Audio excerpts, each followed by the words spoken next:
네, 안녕하세요. 주돈입니다. 오늘 1월 26일 일요일이고요. 오늘도 리플을 같이 한번 살펴보도록 하겠습니다.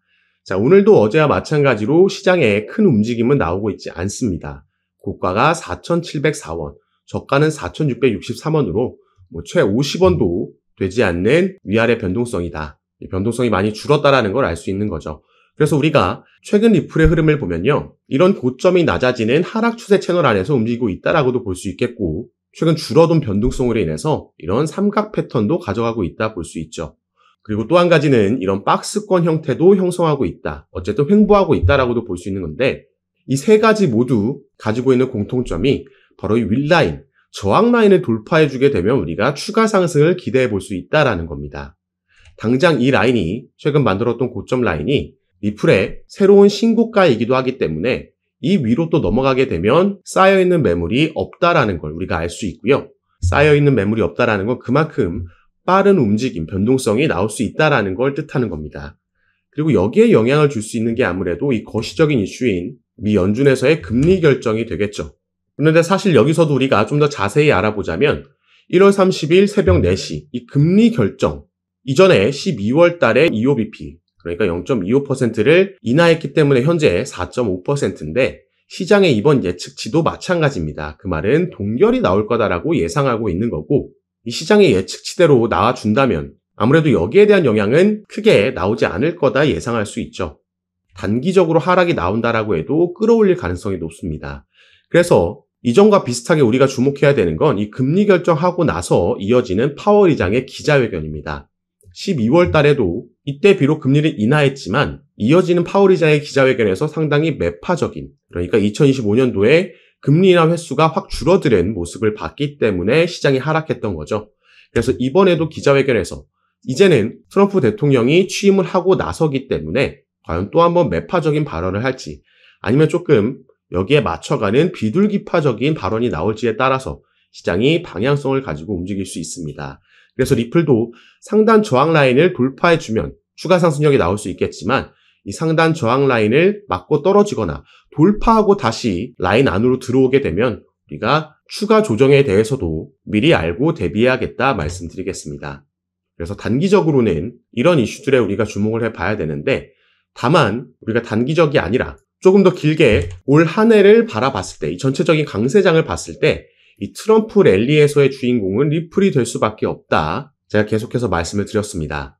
그래서 지금부터는 이런 긍정적인 전망을 할 수 있는 그 근거에 대해서도 말씀을 드릴 건데요.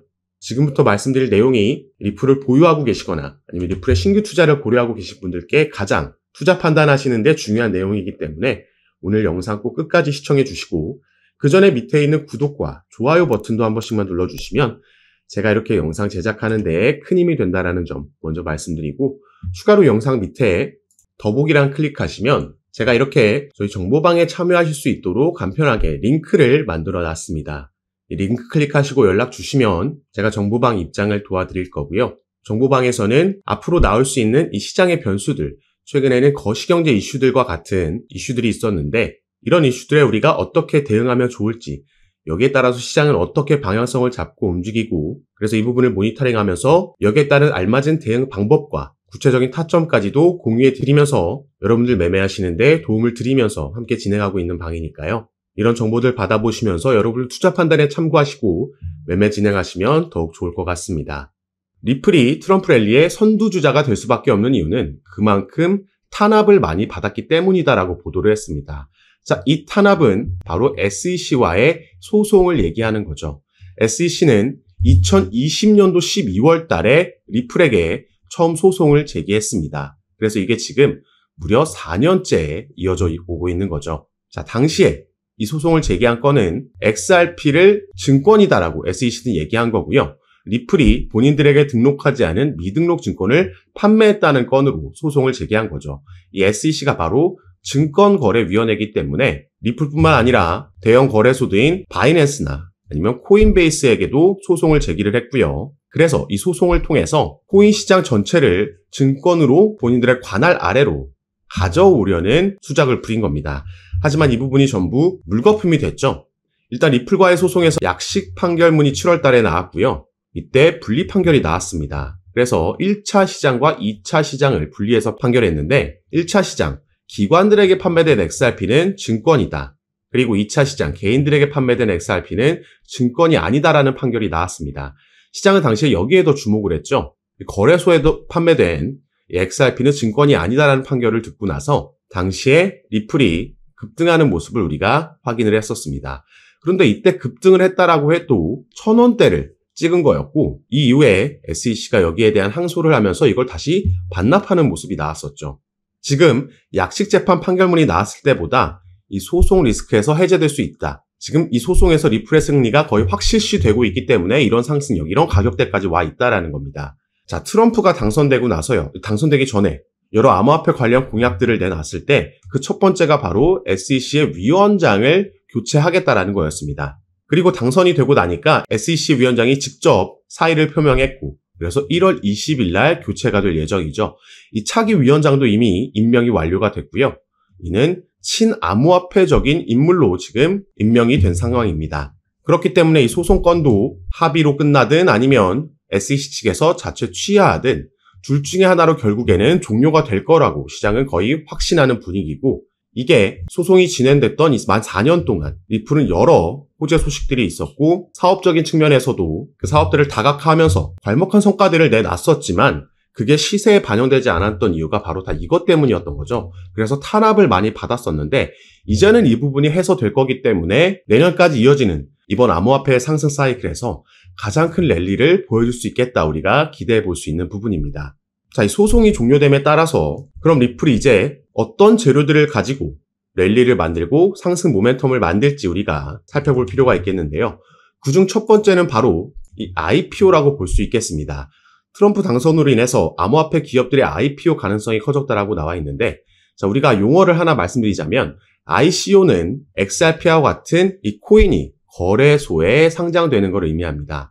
반면 IPO 같은 경우에는 이 XRP를 발행하는 기업, 바로 리플랩스죠. 리플랩스가 미국의 증권 시장에 상장되는 것을 의미합니다. 이게 당연히 더 큰 먹거리라고 우리가 볼 수가 있겠죠. 그리고 리플 같은 경우에는 이 IPO를 사실 이전부터 소송이 진행되고 있을 때부터 준비해 왔었습니다. 그래서 작년에도 이런 기사가 나왔었죠. 리플의 IPO 가능성 솔솔, XRP $600 넘을 수도 있다. 자, 이건 정확하게는 XRP가 아니라 리플이 IPO를 했을 때 나스닥에 상장됐을 때 리플의 주가를 얘기를 했던 거였습니다. 자, 4월 달에 일단 작년 4월 달에요. 리플 같은 경우에는 뉴욕에서 비공개 로드쇼를 개최했었습니다. IPO 관련 로드쇼였고 그래서 당시에 이 로드쇼에 대부분의 투자 기업들이 전부 참여했었다라고 보도가 나갔었죠. 그런데 작년 4월이면 작년 7월에 약식 판결이 나왔으니까 그 전이죠. SEC와의 소송이 어떻게 될지 모르는 상황이었고 때문에 투자 기업들 입장에서는 이 리스크가 워낙 컸기 때문에 이게 더 이상 진행될 수는 없었습니다. 하지만 일단 이 부분을 준비하고 있었다라는 건 우리가 당시에 이런 비공개 로드쇼를 통해서 알 수 있었던 거고 자, 작년 10월 달에는 리플 홈페이지에 리플이 이렇게 이 IPO 관련 포지션을 공개 채용하는 공고글도 올렸었죠. 이런 준비를 하고 있었고 그래서 만약에 추후에 리플이 정말로 나스닥에 상장하게 되면 IPO를 진행하게 되면 리플의 주가는 $600 넘을 거고 XRP 같은 경우에는 $35 이상 갈 수 있다라는 전망들이 나왔던 겁니다. 그리고 이제 트럼프가 당선됨에 따라서 SEC의 소송이 종료될 거라는 기대감에 다시 한번 최근에는 이런 리플이 기업 공개에 착수했다라는 기사를 우리가 당연히 기대해 볼 수 있었던 겁니다.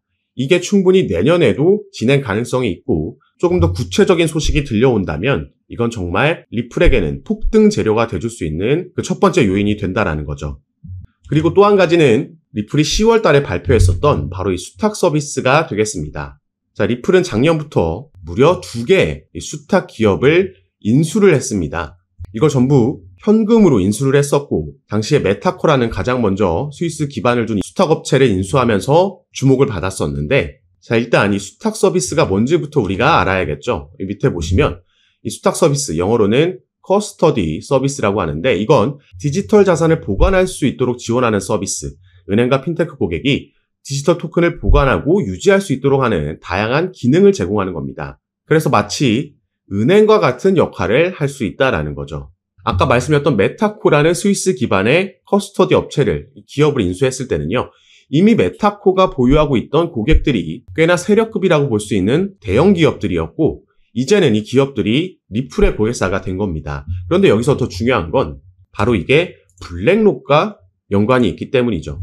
자, 블랙록의 CEO 레리 핑크라는 인물은요. 비트코인과 이더리움의 ETF 이건 모든 자산 토큰화의 시작이다라고 얘기를 했습니다. 자, 블랙록은 여러분 많이 들어보셨겠지만 세계 최대 자산 운용사고 작년에 비트코인 그리고 시장의 상승력에 시작을 이끌었던 게 바로 블랙록이었습니다. 당시에 비트코인의 현물 ETF를 신청했다라는 소식이 전해졌을 때 이미 이런 상승력이 시작됐고 결국에는 비트코인에 이어서 이더리움까지 현물 ETF를 승인을 받은 거죠. 그리고 밑에 인터뷰 내용을 조금 더 보시면요. 자, 그는 이 위험한 신생 자산군에 대한 노출을 제공하는 안전한 방법으로 평가받는 이 ETF가 금융시장 기술혁명의 1단계였고 2단계는 모든 금융자산의 토큰화가 될 거라고 얘기한 겁니다. 자, 그래서 블랙록이 주목하고 있는 게 지금 RWA, 리얼 월드 에셋. 이게 바로 모든 금융자산, 실물자산의 토큰화죠. 최근에 그래서 블랙록은 RWA 펀드도 출시했고요. 그래서 RW 관련 테마들이 이때 급등을 보여줬었습니다. 자, 그러면은 이 RWA, 모든 실물자산 토큰화가 어떻게 리플에 연결되어 있는지도 살펴볼 건데 다시 우리가 이 리플의 기사로 돌아와서요. 조금 더 밑에 내용까지 살펴보도록 하겠습니다. 자, 리플은 향후 점점 더 많은 실물 자산이 디지털 토큰으로 거래될 것을 예상하며 커스터디 서비스 고객이 리플 레저를 사용해서 법정 화폐, 금과 석유 같은 상품, 부동산 등 실물 자산을 토큰화할 수 있도록 할 것이라고 밝힌 거죠. 지금 이게 그래서 RWA가 커스터디 서비스와 직접적으로 연관이 있는 분야라는 겁니다. 블랙록은 지금 이 RWA 주목하면서 여기를 키우고 투자할 생각인 거고 이것과 함께 클 수밖에 없는 커스터디 사업을 리플이 작년부터 준비하면서 여기에 또 선두주자로 나가고 있다라는 거죠. 이게 또 내년에 더 커질 영역, 앞으로 미래 먹거리가 돼줄 영역이기 때문에 이 부분에 따른 리플의 사업 확장과 또 XRP 시세 상승을 기대해 볼 수 있다라는 거죠. 이거 외에도 아까 우리가 잠깐 살펴봤던 ETF, 비트코인과 이더리움 다음에는 지금 리플의 XRP와 솔라나가 가장 유력한 다음 ETF 후보입니다. 그래서 XRP 같은 경우에는 벌써 여러 자산 운용사들에서 리플의 현물 ETF를 신청해 놓은 상황이고요. 이 ETF의 승인 권한을 가지고 있는 게 바로 또 미국의 증권거래위원회 SEC이기 때문에 친암호화폐적인 새로운 위원장이 들어오고 나면 이 부분도 충분히 승인 가능성이 올해 안에 있다. 이렇게 보고 있습니다. 그래서 리플은 올해까지 이어질 암호화폐 상승 사이클에서 가장 크게 우리가 주목해 봐야 되는 코인이라는 거고 다만 한 가지 염두에 두셔야 되는 건 아무리 상승 사이클이 있다라고 해도 그 뒤에는 하락 사이클이 따라오기 마련입니다. 이건 우리가 2021년도에도 경험해 봤고 2017년도에도 마찬가지였죠. 그래서 결국에는 어디까지 목표가를 잡고 우리가 수익 실현을 하느냐가 중요한 거고 그 전에 상승 사이클 안에서도 상승과 조정은 반복적으로 나올 수밖에 없습니다. 절대 계속해서 상승만 하는 차트는 있을 수가 없죠. 그런데 최근과 같이 막 상승을 계속하니까 앞으로 더 올라갈 거라는 막연한 기대감 그리고 나만 뒤처지고 있다라는 포모 현상 때문에 뒤늦게 추격 매수가 들어가고 또 어떤 변수로 인해서 아니면 기술적인 부분으로 인해서 조정이 나왔을 때 이걸 견디지 못하고 이 흐름을 파악하지 못하고 패닉셀을 하게 되면요. 결국에 차트는 상승을 했지만 이렇게 타점을 잡다 보면 나는 손실 볼 수도 있는 이런 상황이 발생을 한다라는 거죠. 그렇기 때문에 이런 시행착오를 줄일 수 있게 도움을 드리기 위해서 제가 아까 말씀드렸던 무료 정보방을 운영하고 있는 거고 이런 이론을 알고 있다라고 해도 막상 급락이 나오게 되면 개인 투자자들께서 버티는 게 쉽지 않다라는 거 잘 알고 있습니다. 그래서 꼭 제가 운영하는 정보방이 아니라고 하더라도 이전 상승 사이클과 하락 사이클을 전부 다 경험해 봤던 전문가들의 의견을 들으면서 또 함께 투자하시는 분들과 정보 공유하면서 이번 사이클에서 대응 잘 하셨으면 좋겠고요. 마지막으로 다시 한번 제가 운영하고 있는 정보밤에 참여하시는 방법만 말씀드리고 영상 마무리하도록 하겠습니다. 자, 영상 밑에 보시면 더보기란이라고 있고요. 그걸 클릭하시면 이렇게 밑에 링크를 남겨놨습니다. 그래서 이 링크를 클릭하시고 정보방 입장하시면 앞으로 우리 코인 시장에 영향을 줄 수 있는 이 거시경제 이슈들부터 이런 이슈에 따라서 시장을 어떻게 반응하는지 확인하고 여기에 알맞는 대응 방법, 구체적인 타점까지 공유해 드리면서 여러분들과 함께 매매를 진행하고 있습니다. 시장의 움직임이 빠르게 나올 때에는 제가 이렇게 미리 촬영하고 나중에 유튜브에 업로드한 영상을 보시고는 실시간으로 대응을 하실 수가 없기 때문에 이런 정보들과 대응 방법 받아보실 수 있도록 미리 입장하시고 여러분들 투자 판단에 참고하시면 더욱 좋을 것 같습니다. 그래서 올 한 해 기대되고 있는 이 코인 시장의 강세장에서 영상 시청하시는 구독자분들 모두 꼭 큰 수익 얻어가시는 한 해로 만드셨으면 좋겠고요. 오늘 영상도 끝까지 시청해 주셔서 너무 감사드립니다. 감사합니다.